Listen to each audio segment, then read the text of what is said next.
अस्सलाम वालेकुम dear viewers, कैसे हैं? उम्मीद है कि आप सब खैरियत से होंगे। जैसे कि पिछले लेक्चर के अंदर हमने स्टडी किया था that how to write a research paper. So according to today's lecture we will learn that how you will remove plagiarism from your article and how you will write citations in your research paper. तो आज का जो हमारा topic है वो plagiarism and citation है।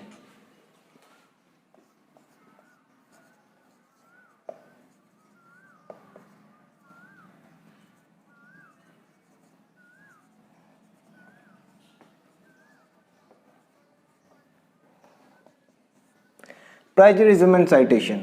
तो सबसे पहली बात यह है कि हमने डिफाइन करना है कि प्लेजरिज्म क्या है। तो plagiarism is the representation of someone others ideas, thoughts और लैंग्वेज और any other work as your original work. Okay, कि हम किसी भी दूसरे ऑथर के वर्क को, उसकी थॉट्स को, उसके आइडिया को अपने ओरिजिनल वर्क के तौर पे लिखते हैं। ये चीज़ प्लेजरिज्म है। ओके, तो इस चीज़ को हम एकेडमिक डिसऑनेस्टी कहते हैं कि हम बेईमानी कर रहे हैं किसी दूसरे के काम के साथ अपना काम बता के। ठीक है, तो साइंटिफिक राइटिंग के अंदर हम क्या करते हैं कि अगर हमने कोई भी बात लिखनी है किसी दूसरे साइंटिस्ट की, किसी दूसरे ऑथर की, तो हम उसके साथ उसका रेफरेंस देते हैं। इस चीज़ को हम इन टेक्स्ट साइटेशन कहते हैं। ओके, तो इन टेक्स्ट साइटेशन को अगर हम डिफाइन करते हैं तो it's a reference to a publish or unpublish source. किसी भी पब्लिश्ड और अनपब्लिश सोर्स का ये क्या चीज़ है? रेफरेंस। यू कंसल्टेड विद, जिसमें आपने जिससे आपने मशवरा लिया है या जिससे आपने इंफॉर्मेशन ली है। ठीक है, तो आपने क्या करना है, जैसे मैंने बताया था रिसर्च पेपर लिखते वक्त हमें जो है लिटरेचर रिव्यू की ज़रूरत पड़ती है। जब हम इंट्रोडक्शन लिख रहे होते हैं या जब हम डिस्कशन लिख रहे होते हैं तो वहाँ पे हमें लिटरेचर रिव्यू की ज़रूरत पड़ती है। जो किसी दूसरे साइंटिस्ट का वर्क है हमने उसको डिस्कस करना होता है। ठीक है, तो वहाँ पे आप किसी दूसरे के आइडियाज़ को, किसी दूसरे की बात को, किसी बैकग्राउंड नॉलेज को जब आपने लिखना है तो अगर तो कहेंगे कि ये काम मैंने किया है लेकिन काम किसी और का है तो ये चीज़ प्लेजरिज्म है। इस चीज़ को प्लेजरिज्म बोलते हैं।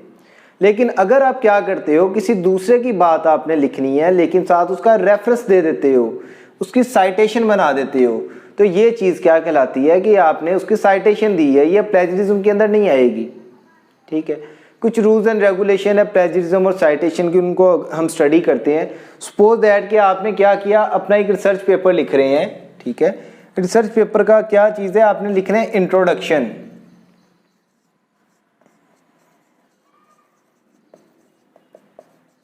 इंट्रोडक्शन की आपने फर्स्ट लाइन लिखी, कोई भी एक फर्स्ट लाइन लिखी। जहां पे आपकी फर्स्ट लाइन एंड हो रही थी वहां पे अब आपने क्या करना है, रेफरेंस दिया कि मैंने फलां बंदे का काम था, मैंने उसको जो है कोट किया। ठीक है, फिर आपने क्या किया, उसकी दूसरी लाइन लिखी, डॉट लगाने के बाद दूसरी लाइन लिखी। अब वो जो दूसरी लाइन थी वो अब आपने दो लोगों के वर्क में से ली थी। मैं बना के दिखाता हूँ अभी साइटेशन कैसे बनेगी। फिर आपने क्या किया, मजीद एक सेंटेंस लिखा, वो सेंटेंस जिस रिसर्च पेपर से लिया था उसके ऑथर की आपने साइटेशन दी। साइटेशन कैसे आती है उसके अंदर लिखते हैं। अभी आपने किसी भी रिसर्च पेपर के अंदर देखा होगा, रिसर्च पेपर को मैंने आपको असाइनमेंट दी थी कि आपने रिसर्च पेपर डाउनलोड करना है और पढ़ना है। तो रिसर्च पेपर के टाइटल के नीचे ऑथर्स लिखे होते हैं। ठीक है, सपोज दैट कि मैं कुछ ऑथर्स के नेम लिखता हूँ, अहमद रज़ा,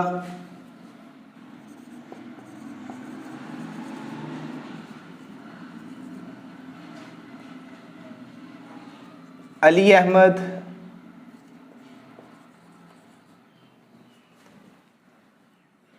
तीसरा ऑथर है जी सना नदीम। ये तीन ऑथर थे किसी भी एक रिसर्च पेपर के। जब हम ऑथर का साइंटिफिकली नाम लिखते हैं तो साइंटिफिक नेम के अंदर उसका सेकंड नेम यूज होता है हमेशा। तो अहमद रज़ा क्या बन जाएगा, अहमद रज़ा का बन जाएगा रज़ा ए। ठीक है, अहमद अली का क्या बन जाएगा, अली अहमद का अहमद ए। सना नदीम का क्या बन जाएगा,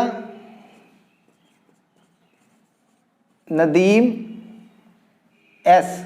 मतलब जो सेकंड नेम है वो आपने पहले लिख लेना और जो फर्स्ट नेम है उसका एब्रीवेशन, फर्स्ट लेटर एब्रीवेशन बना के लिख देना है। ठीक है। लेकिन साइटेशन के अंदर आप क्या करते हो, आप सिर्फ और सिर्फ सेकंड नेम यूज करते हो, सेकंड नेम। जैसे इधर मैं क्या लिखूंगा, रजा। ये इस रिसर्च पेपर के अंदर 3 साइंटिस्ट थे, 3 या 3 से ज्यादा साइंटिस्ट थे, ठीक है। तो मैंने क्या किया, सबसे पहले वाले का सेकंड नेम लिखा, रजा।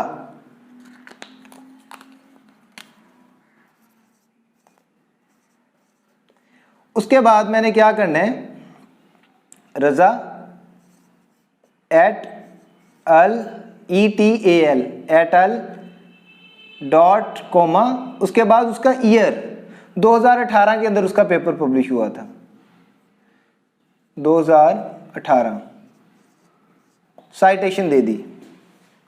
अब इसका मतलब है कि ये वाली जो लाइन मैंने लिखी है ये मैंने रजा एटल 2018 पेपर में से ली है, ठीक है। इसके जो फर्स्ट ऑथर का नाम था रजा था, और एटल का मतलब है कि इसमें 2 से ज़्यादा साइंटिस्ट थे।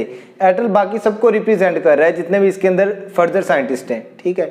जो मैंने दूसरा जो लिया, दूसरी लाइन ली, उसके अंदर अब सपोज दैट कि सिर्फ और सिर्फ 2 साइंटिस्ट थे। वो कौन से 2 साइंटिस्ट थे, अहमद रजा और अली अहमद, इसके अंदर 2 साइंटिस्ट थे, ठीक है। तो मैंने अब इसकी साइटेशन कैसे देनी है, मैंने इसकी साइटेशन ऐसे बनानी है कि पहला साइंटिस्ट क्या था, उसका सेकंड नेम रजा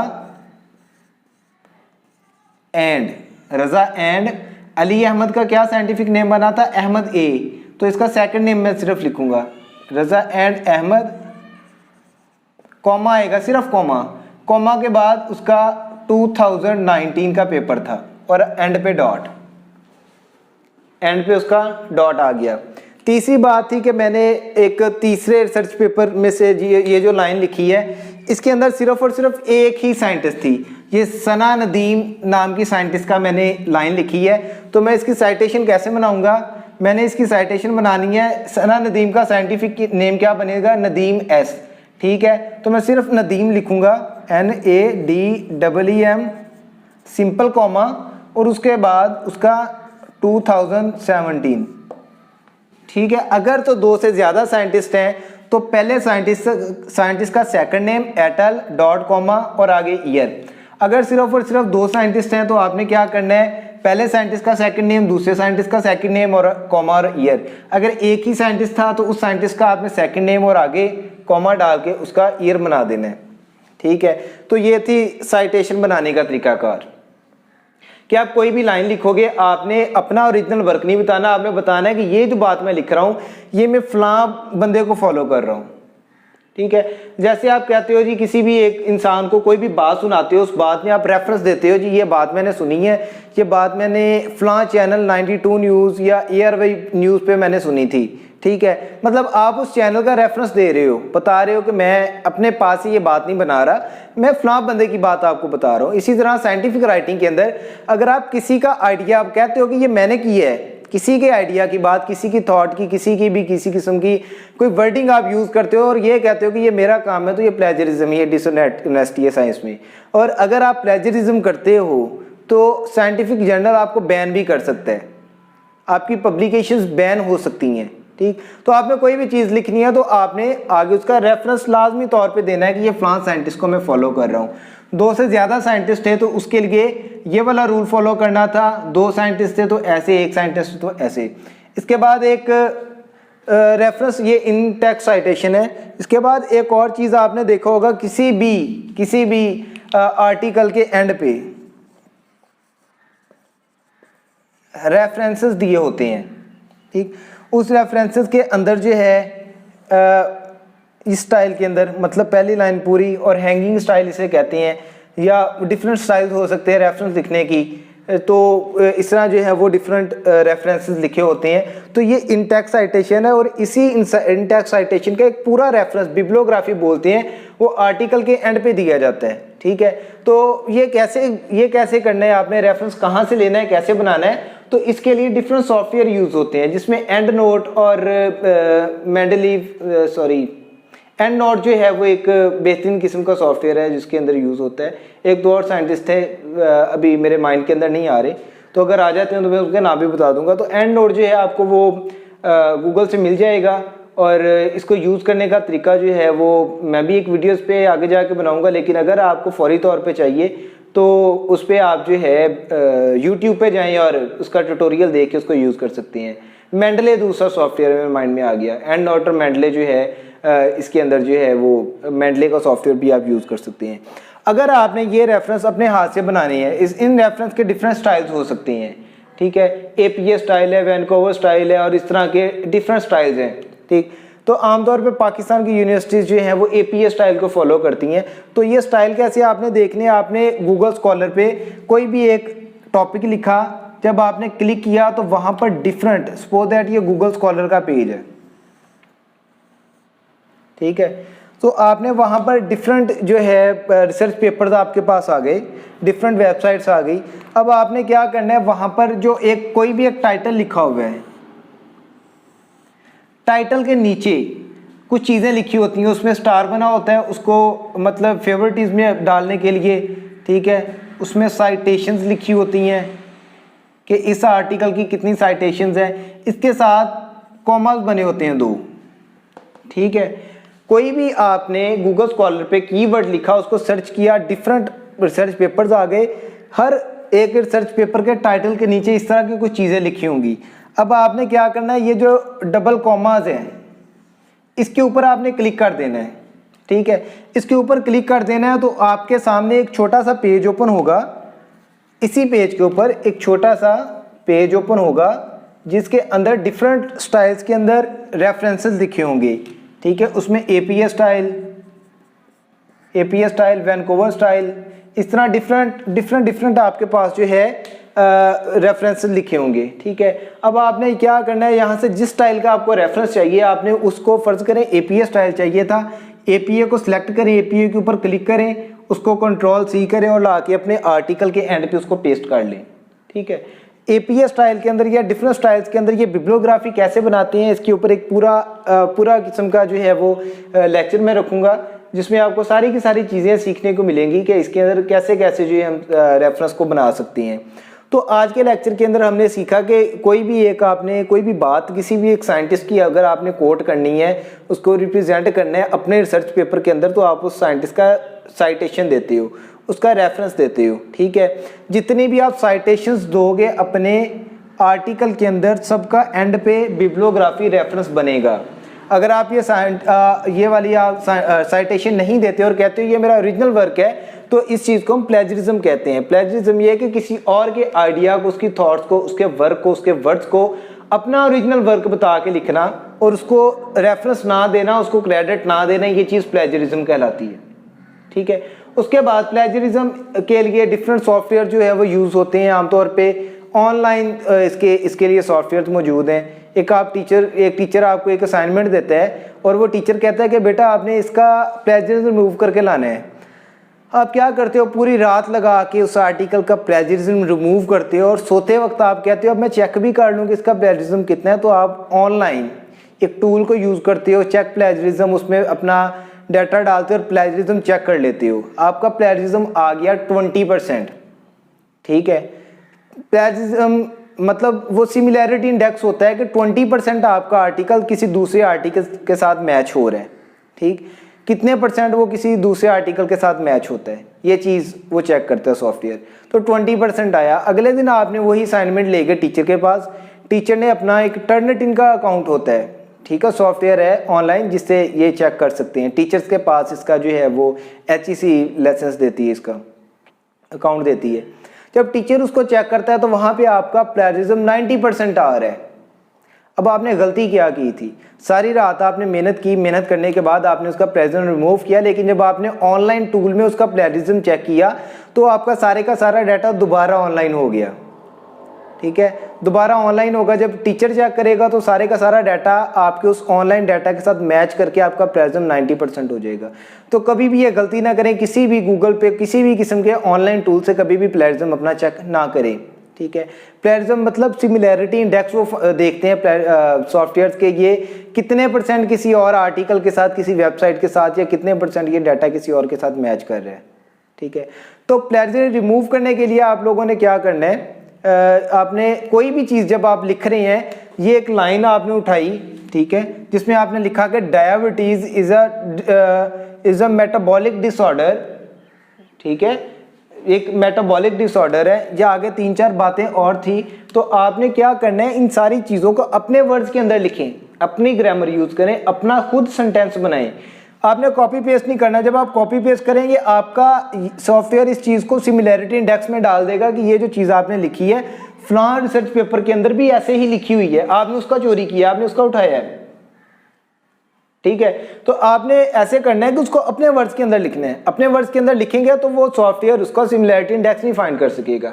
तो इस चीज़ से प्लेजरिज्म जो है वो रिमूव होता है।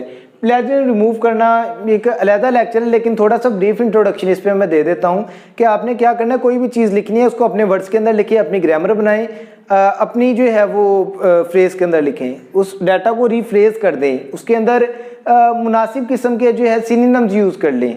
ठीक, कुछ लोग करते हैं प्लेजरिज्म रिमूव करने के लिए उसको गूगल स्कॉलर, गूगल स्पिनर एक टूल होता है उसके अंदर डाल देते हैं। गूगल स्पिनर क्या करता है, उसको टोटली स्पिन करके टेंस को आगे पीछे करके आपको दे देता है। प्लेजरिज्म तो रिमूव हो जाता है, लेकिन आपके आर्टिकल का टोटली मीनिंग चेंज हो जाता है।